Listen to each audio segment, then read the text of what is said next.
NEET PG or getting admission to Harvard? What do you think is easier? Second one.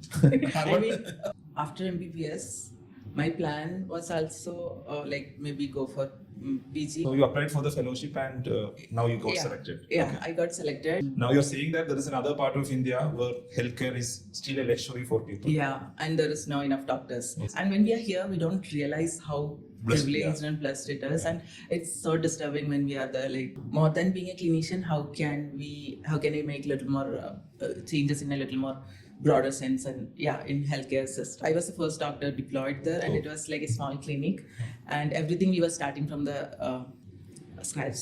Guest house that we were living, it was like 100 meters away from the international border, so we can on Diwali times we can hear the sounds of crackers outside our houses, right? Like that, we can hear the sound of like bomb and gunshots, which earlier it was like very strange, but then we got used to it.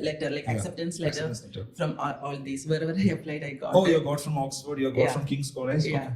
Oh, wonderful. Then the kind of disease that we saw, like people die because of diarrhea. Just for the diarrhea, you can just give ORS and that's it. But people die because of that. Generally, the career path of doctors in India is very conservative and very linear.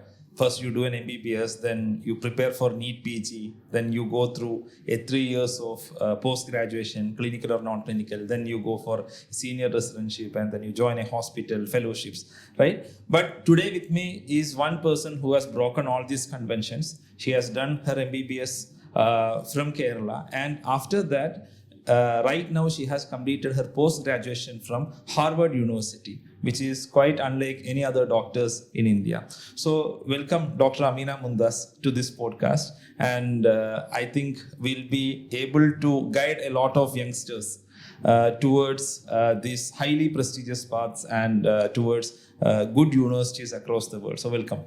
Thank you for having me. Yeah, so let's start with your initial journey. To put in a nutshell, you have completed your MBBS, you have worked with a lot of organizations, then you went into Harvard, now completed your post-graduation from Harvard, and again you are going to work as a scientist or a researcher there, right? Yeah. So now we have to go through this journey. So generally, whoever completes MBBS, the first thing is they will join for a coaching for NEET PG. And first, you have broken that, I believe, right? Now, what was the thought process, and why did you want to do something else, and what did you do? Okay, after MBBS, my plan was also maybe go for PG, but before that, I wanted to work for some time. Okay. So I worked as a resident medical officer for around 6 months. But during that time, the work, the life was very monotonous. Like morning, go to hospital, work till evening, come back, and then sleep, come back again. That cycle was not for me. So I took a break. I resigned from the job. Okay. And so this was a local clinic in Kerala. Yeah, it's in Malappuram only in Kerala. Okay. Then I after working for 6 months, I went for a solo trip of around 1 month in the western part of different states of India, from Kerala to Goa to Maharashtra, then in different parts of solo trip. Okay. Yeah, okay. Different parts of Rajasthan and Delhi. So that was it was not very scheduled or something. I just went few days I'll stay in one place, and then when I wanted to move to the next place I'll go. But I had very different good and bad experiences in that trip. I saw how Kerala is different from the other places, and how education, health, or how people see life, everything is I saw different perspectives and culture and people. And then coming back, I saw a brochure about tribal health fellowship in Odisha. Okay. It is in Kalahandi, which is one of the backward district of India. Okay. There is a tribal population called Kondh tribe, and they live inside the forest, which is far from the town. Okay. So our office, then I felt okay, it's something new, and I can travel. As a part of work, I can travel, and it's entirely new place and experience for me. So I was interested in that new experience, and I went. So you're always open to new experience, it looks Yeah, it's like we're beginning the career journey, right? So then I went for that purpose, but when I reached there, it was such an amazing experience for me that 1 year. So this tribal health fellowship is provided by central government or someone else? This is like there is an NGO called XandY Society. They have been there for at that time around 10 years. Now, like few more years few more years. Then when they provide, like, since the medical, like, there is no hospitals there in that Kalahandi area, like where the Kond tribe lives, and whatever, like, there are few hospitals but not functioning well, and they have to come to the town area, but there is a lot of mistrust and how they were treated before. They don't have the trust in the health in system. the healthcare system. Yeah, so XandY Society, they have been there for a time. They built the trust, and the most of the team members are from the community itself. So you applied for the fellowship, and now you got selected. Yeah, I got selected and I went there. I did not have any expectations, but after reaching there, the kind of life people are living there, first of all, it felt like I was taken from our real world to some parallel world where everything is slow, and there is, most of the time, there is no internet, and the way people live, like, everything is so simple and there is no urgency, and it was very difficult to adjust to that system, like that lifestyle. But when I went to the clinics that we have, the kind of disease that we saw, like, people die because of diarrhea. Just for the diarrhea, you can just give ORS and that's it. But people die because of that, not having timely intervention, and then tuberculosis, malaria. Then there is leprosy and so many skin diseases. And many of the times when like malnutrition, kids die of malnutrition, and many of the times it is like we could have done a simple intervention and saved the life, but it is not there, and many people die. So when you look at Kerala, actually we complain that the pay of doctors is very low. There are doctors everywhere now. There are a lot of complaints that this is super saturated. Even the PG, the post-graduation, even you see a lot of pediatricians, general medicine guys. Now you're saying that there is another part of India where healthcare is still a luxury for people. Yeah, and there is not enough doctors. Okay. That was one reason they started the Fellowship. Tribal Health Fellowship, and we were 3 doctors who were the first fellows. Then when you were the first batch there? Yeah, first batch of, then there was 2 other doctors also. So that was a time when I realized this much disparities and inequities are there in the healthcare. It was very so shocking for me coming from Kerala, and where there is, as you told, there are a lot of primary health centers, community health centers, medical colleges, a lot of private hospitals. And when we are here, we don't realize how privileged and blessed it is, and it's so disturbing when we are there. Like, I remember, I often say this example that there was a 6-month-old baby who was brought into the hospital by mother because of pneumonia. They could have came earlier, but the kid came in a very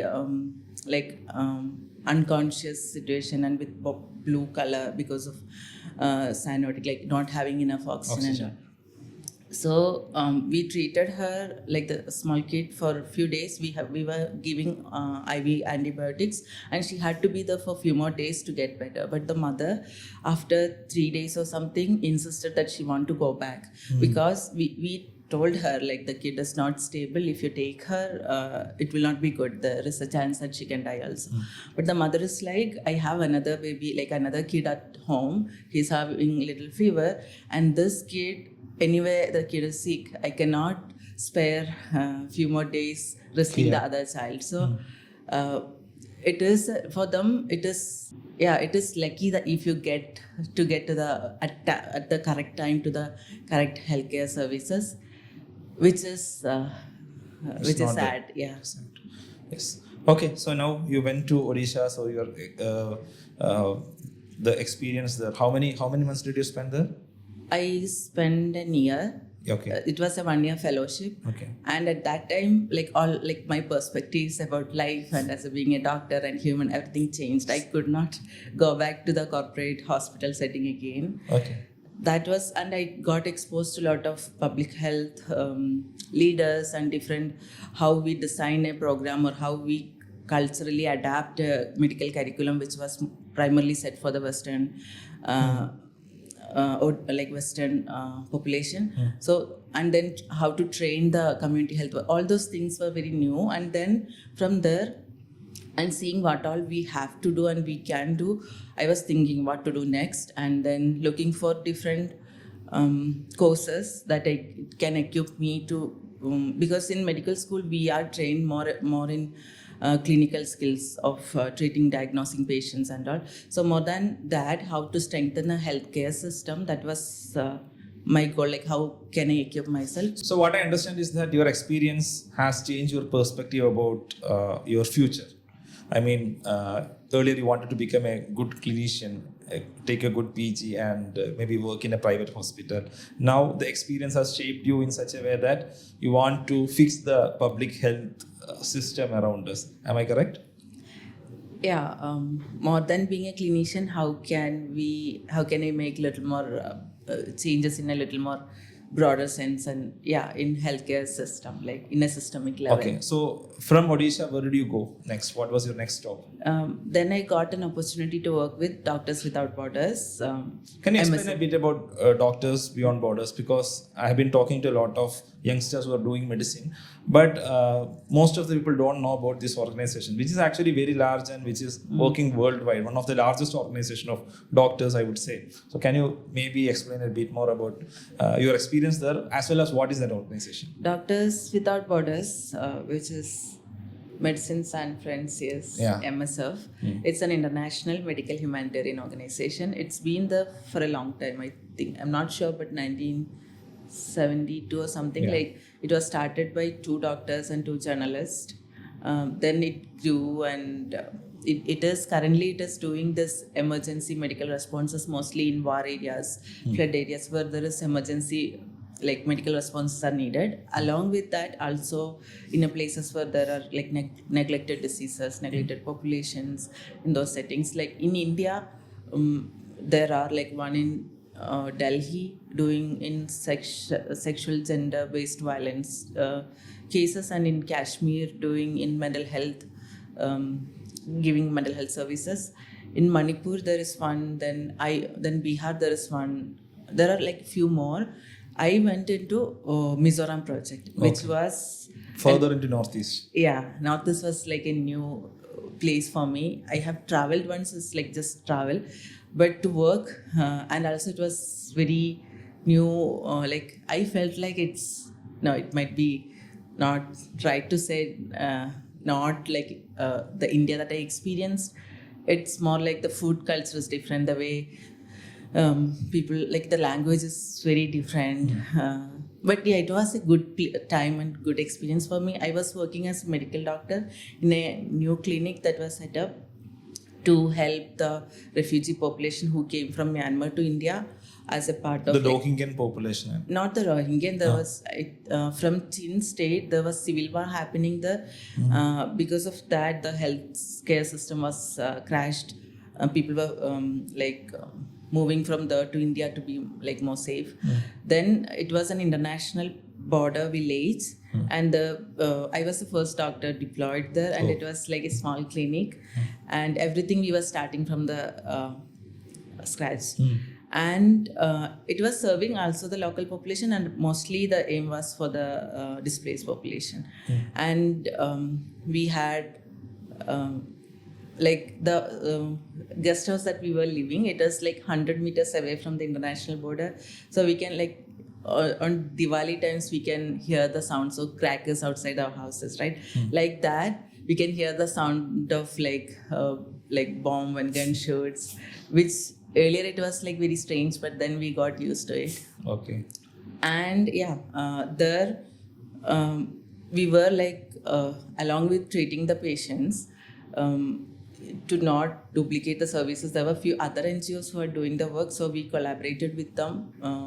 Then collaborated with government for the TB, like different screenings that are already established, and also for the child immunization programs, and like it was like slowly developing, but yeah, it is a privilege to be the first doctor there. So for any young medico who will be hearing this and who is interested in travel, definitely this is a good option for him. But there will be a very simple doubt in the mind lingering in his mind, which is, will I be earning enough? Can you answer that part maybe?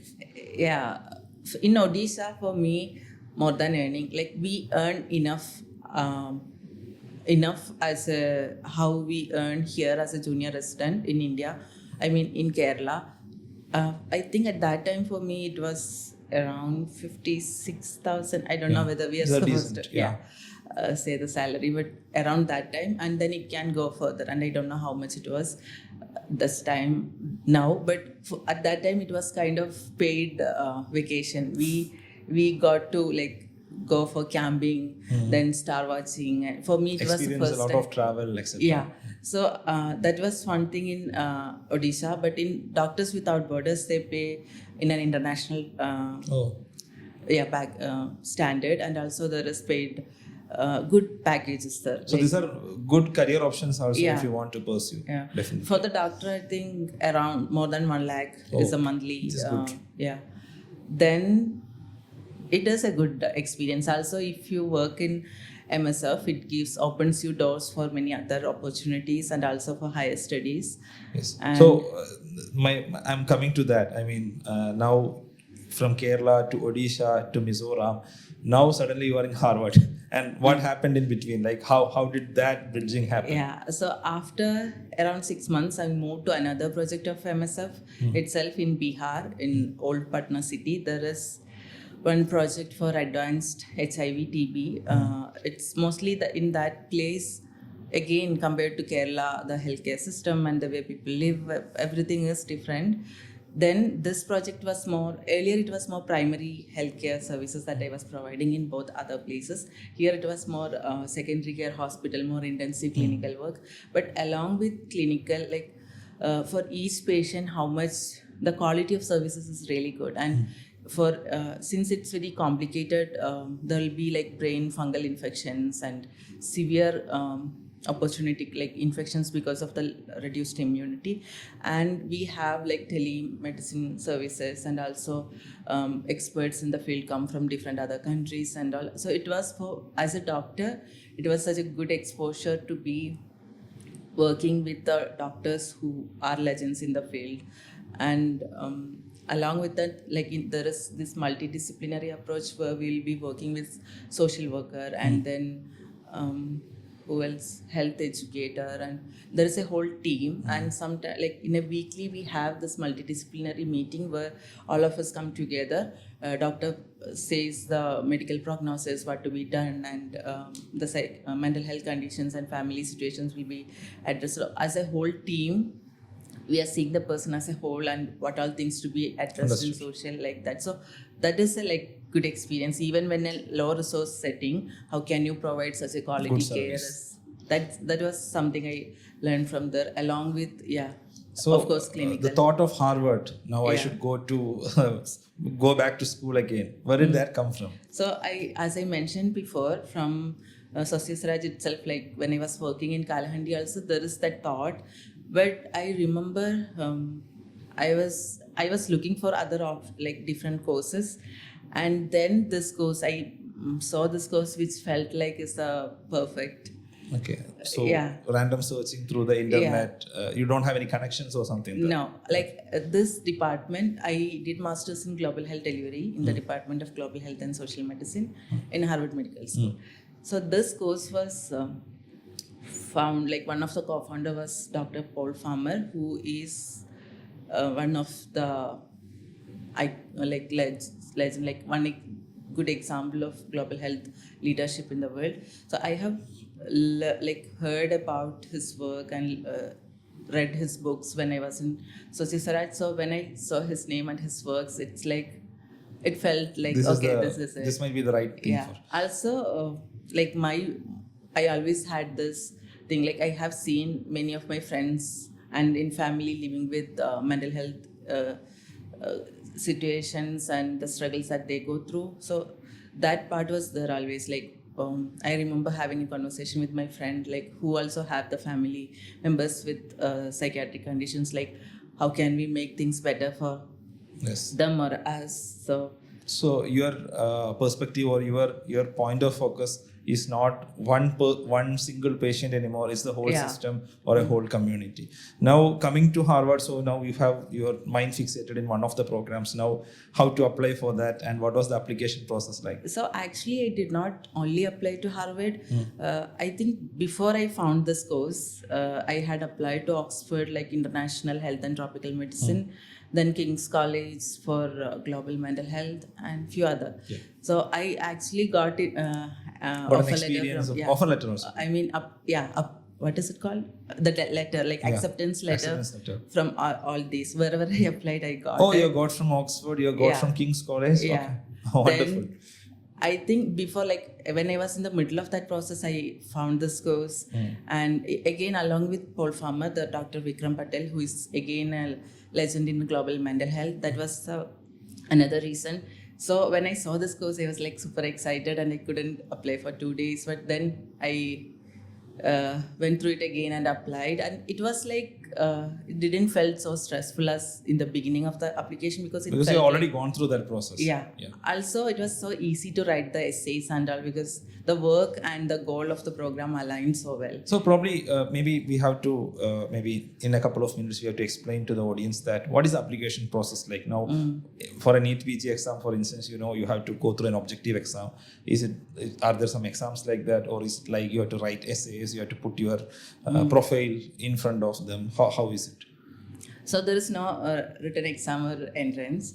The some criterias are for this particular course. One that I remember is you have to have 2 years of work experience in healthcare setting, in low resource setting. Okay, so your experience already helps you there. Yeah.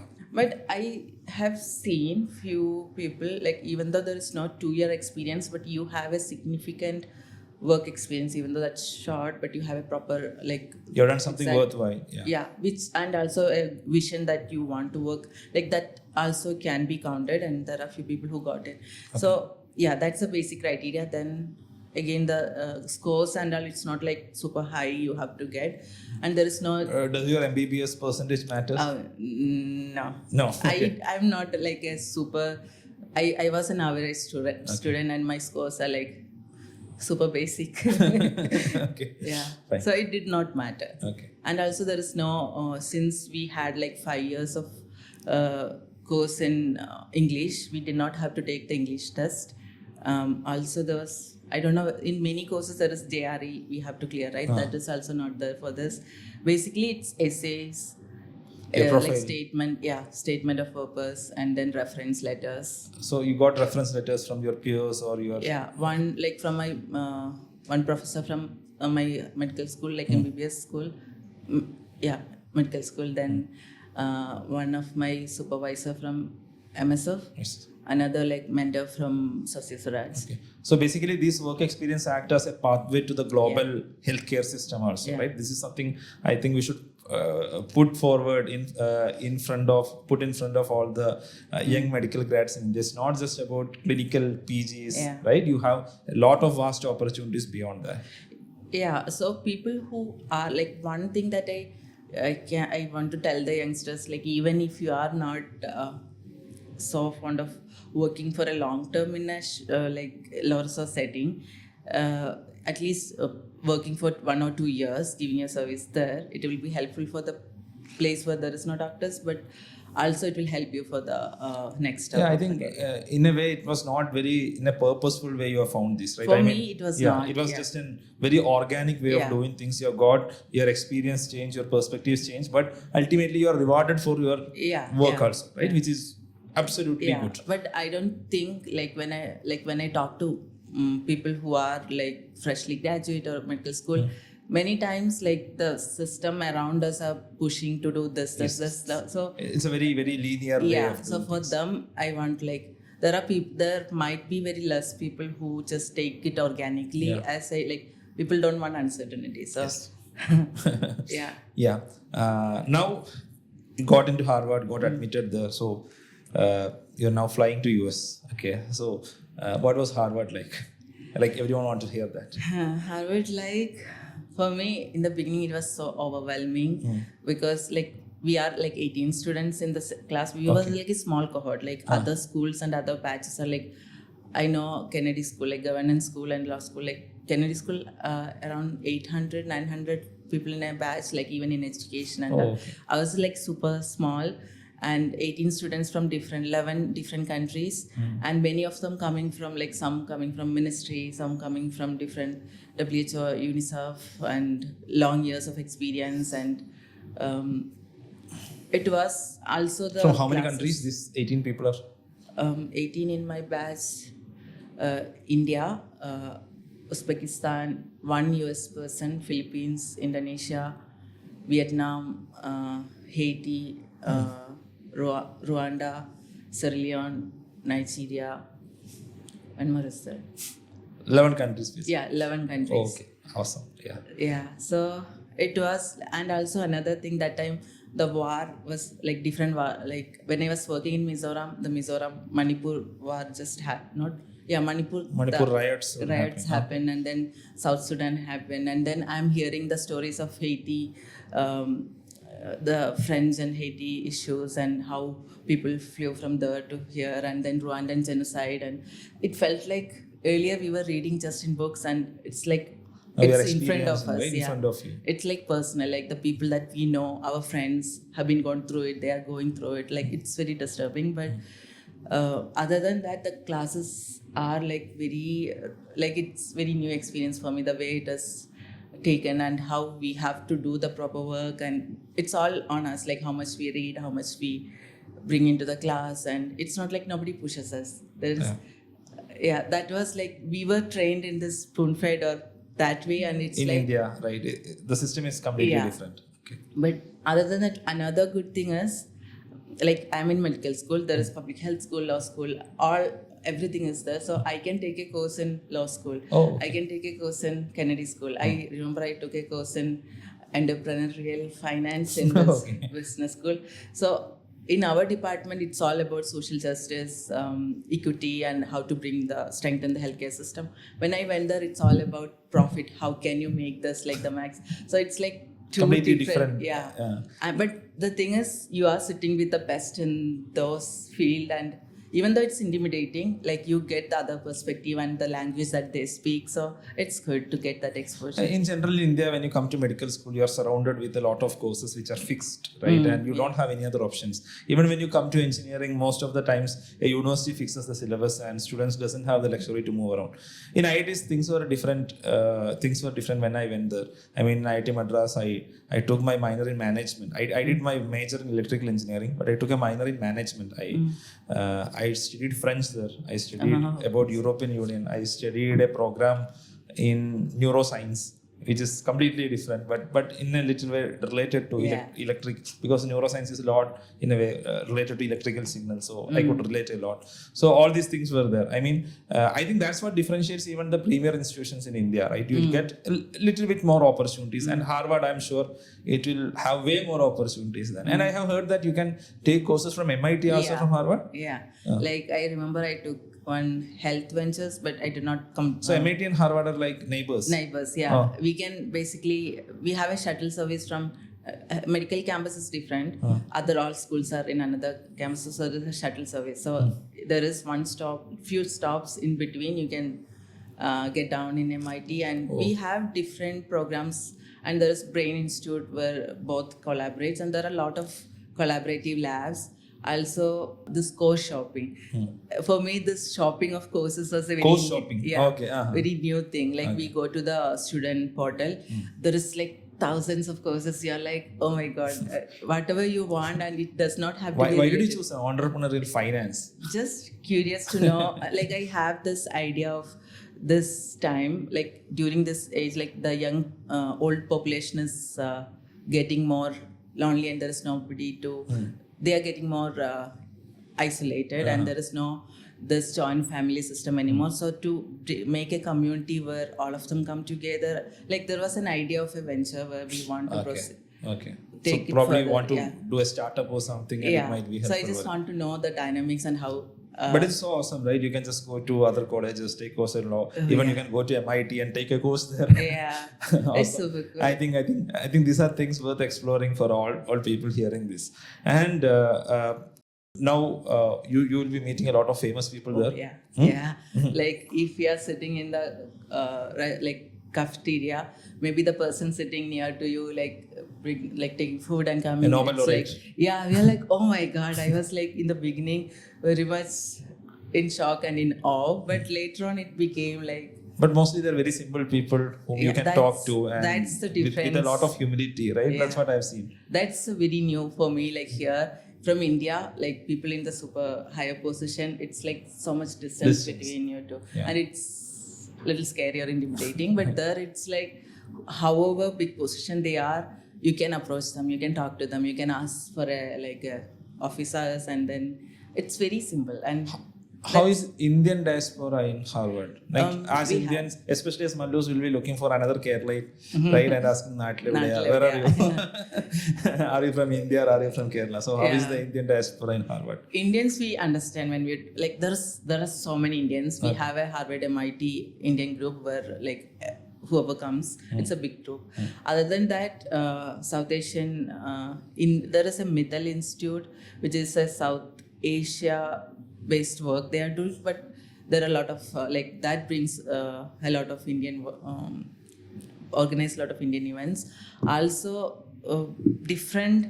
there are so many Indians are there. Different small focus, like particular interest based groups are there. Okay. Then there is in Boston, in like Malayali, there is like small community as of now. Like we have made a small WhatsApp group, but then later I realized there is another WhatsApp group, and we are like coming together in a common platform. But again, to see somebody who speak Malayalam and to speak in Malayalam, it's like such a very relieving and experience. Recently, the Dr. Shashi Tharoor had came, and like all of us came together and took a photo, and it's always nice to You have can meet a lot of Malayalis, people will be coming. Malayalis together. It's nice. Okay. Now, Harvard, now you have graduated from Harvard, and I think you did a project also, right? And for the project, you had to come back to Kerala. Yeah. What was that experience like, and what's the project title? So my master's, it's a 2-year master's and research focus. So we have to do a research like from scratch to end. We have to develop it and do. It's kind of mini PhD only. We have to I chose bipolar disorder to understand the patient experience, illness journey of people living with bipolar. Since I am from Malabar region and I know how people understand mental distress there and the way they navigate, I want to document it more and understand and document and take it to give a global visibility. So I chose Malappuram and Kozhikode to interview and survey people who are living with bipolar and also mental health service providers and people supporting them, caregivers. So, So for the project, you came back to Kerala? I came back, Okay. Third semester, I was around 6 months, I was back here. Then I went back. That time coursework, all those things are we not. have, the coursework is the research. So we have weekly meetings with the mentors. That's all. Follow-ups are there, but basically it's doing the research work. Okay. It is actually it gives a lot of confidence and idea, and you can do something, you have an idea, but you this project is your baby, you took it from beginning to end. And so again this is really exciting, right? I mean, you are taking a very local subject, the bipolar disorders, especially in wherever the region you comes from Malabar, from Malappuram, from Kozhikode, and you have presented it in Harvard. Right? Yeah. How was that experience? It was such an amazing experience for me, because this was something very close to my heart, and to present it in front of people who are experts in the field, to bring something into the table, see, we have this, and this is how we are familiar with, how we live with this. And also I had made a small photo illustrative essay, it's few photos, and its name is Qalb. Qalb means the heart. So in Arabic. Yeah, in Arabic. So like in our place, this Arabic like it is Muslim predominant area, right? So Arabic Malayalam is something we learn from madrasas, and Qalb is something we use in like even in Malayalam songs. It's there. So in bipolar, it's even though it's brain chemistry, dysregulation, the way this disorder or illness is expressed is through emotions or feelings. Like so, how we feel is with our, which we very closely relate with our heart or the qalb. Yeah, qalb means exact meaning is to turn, to oscillate. So everybody has this turning oscillation, but in bipolar it's little more Extreme. So and it just walks you through the way different terminologies that we use and the way we understand, and like that work is little close to my heart, and I loved the process. And this was the like my thesis presentation was the only one which got the standing ovation in the whole of the program, like all the years. No, how like often we search for a lot of problems, think of global problems to solve, right? That's what I mean, even in startups, and people often don't notice very small but challenging problems around them in the community, whether it comes to medicine or engineering or law or whatever it is, right? I mean, this is very exciting. There are a lot of things to solve around your home, around your community, and we should be prioritizing that. Yeah. Another thing is, even though I focused this Malabar area, one thing is in mental health situations, most of the guidelines and way we treat or approach the care is from very Western approach, which might not be suitable from our. Like, we need to change that, and that's the whole point of you doing this program. Yeah, it's not only here, like in any other regions. Yeah. So that was my motive, and also our department gives a lot of importance for that, like equitable and more culturally suitable way of care. So yeah, I was probably an Indian university might not be doing this. I don't know. I don't have this. And in Harvard you are discussing about bipolar disorder in Malabar, which is very fascinating. Also, I remember before that we had, in the beginning, I was showing, like we had a session where I was taking this Manichitratai and I forgot the other names, different movies, and telling like the movies and the sets the example of like how we have to do a lot of counter narrative these days, because harm was done earlier days through the media, it was communicated, the madness is kind of very stigmatized, all those things I wanted to show. But when I was playing few clips like Manichitratai, and what was the other one where Mammootty, like mother gives a poison and in the food and he dies, like mother is giving poison to the son because she don't want him to suffer anymore because of all the difficulties that he went through. So it was like to see the expressions of the people there and to play that in a global audience. Like whenever I do something of our like local to the global audience, it feels different.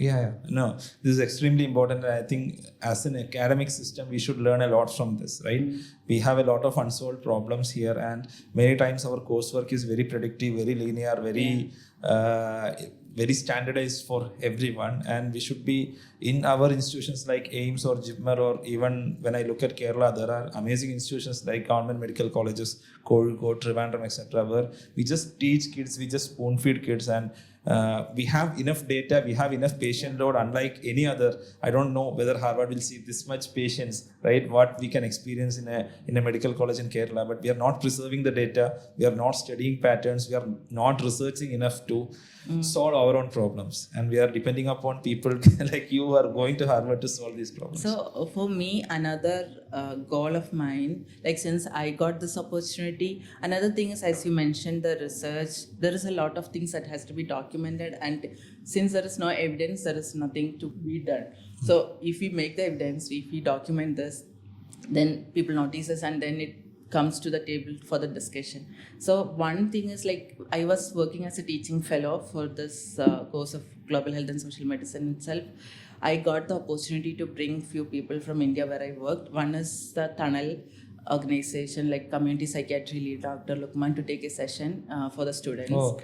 For the junior in Harvard. batch. Okay, So great. Again, for them to listen to him, to know how the palliative care setting here, how the Malabar people take this helping each other as a noble cause instead of getting paid, and how this whole system of community psychiatry works, which was such a like. Yeah, we have our own systems, right? Yeah. Our palliative medicine system is like really community driven, Yeah. really based on like not money oriented at all, Yeah. right? On mutual trust and mutual care, Yeah. right? Based on- Also to make that connection. So next year also there will be they will invite to take a session.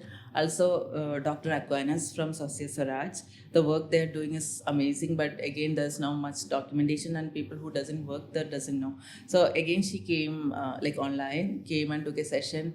And we are planning like then we I set a meeting with the director, and she talked to Dr. Aquinas, and maybe she is traveling to India. Maybe she might visit, and later on my intention is to make this collaboration between local and global, so mutual Amazing. exchange of And resources. this is what is expected of you. I hope you'll be able to bring in more collaborations and more, I mean, inspire more people also to go there and to do. I mean, the whole intention of doing this video is that more people, more young grads from our medical schools should go to Stanford or Harvard or MIT, right? And they should bring about a change in the system. Or people who are watching, the policymakers should think about what we can do here. I mean, what changes we can adapt from those systems to here. And coming back, maybe the last things to ask. So what's the future plan? You have graduated, coming back to India or going back to Harvard, what is it? Yeah, before that, I just want to mention people who are in the leadership, who if they come from the grassroots or from the field experience, they know the reality. So there is a gap between what leadership thinks and what is practical. So that will be reduced. So it is important to know the ground realities before going up in the leadership. Understood. And I think that has helped you also, right? Yeah. I mean, going through Odisha and to Mizoram Yeah. to Doctors Beyond Borders, right? I mean, this is an amazing point to have. So as of now, Yeah. I graduated and I am like in August I am starting as a senior research assistant in the So going department. back to itself. work in Harvard now. Yeah, Okay. the work is based in Harvard, but it is an international project. I'm leading a pilot program where we develop a peer support curriculum which is accessible to anyone in the world, because the mental health team to work like peer support team is there is not much resources So to provide. you have zeroed in on mental health as your core area. Yeah. Okay. So as of now, I'm working on that project, and hopefully it will be accessible to anybody in the world soon. And then take it from there. Hope so. And so any plan to go back to clinics? Now my plans always change for me, but now the thing is I want to take, like, as of now I don't have expertise in psychiatry. Yeah. So I'm planning along with this, like maybe in 2 years or something, do the residency, but along with that, after that, like clinical plus research. And so you don't have know. an expertise of global health plus Yeah. psychiatry, and you can bring in Yeah. more expertise onto Yeah. this, what you do. It gives me more leverage when I want to like broaden my scope of the work, and that's, as of now, that's the plan. Okay. Maybe a quick question.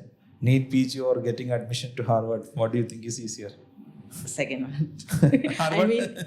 I mean, if you have proper experience, because for me personally, NEET PG gives, first of all, the exam process is very tough and a lot of pressure, and even after going to the work-life balance and Again, the way you are in a education. spoon-fed system. Yeah. I mean, Also, more empathy and more understanding. It gives more importance to human, the empathy part or the good side of being a doctor instead of this rat so more race than and- our careers, we are putting more onus on the people. I mean, we Yeah. are more patient-centric. Or And you will not be exhausted or drained or feeling like resentment or anything. It's like you work, you get rewarded, like money-wise also, satisfaction-wise also, like, and then so you can give it back. Like, it's a good way of So probably what I'll advise or what we can advise together the young people is that maybe experience something, right? I mean, Yeah. you can definitely go towards NEET PG. We need very good clinicians. We need people who have expertise in a lot of fields, and you can definitely choose that. But maybe if you are willing enough, maybe try something else also, right? I just want to clarify. For me, Harvard was easier and For someone better else, it might be than- difficult. Yeah, Definitely. it might be. Yeah, It yeah.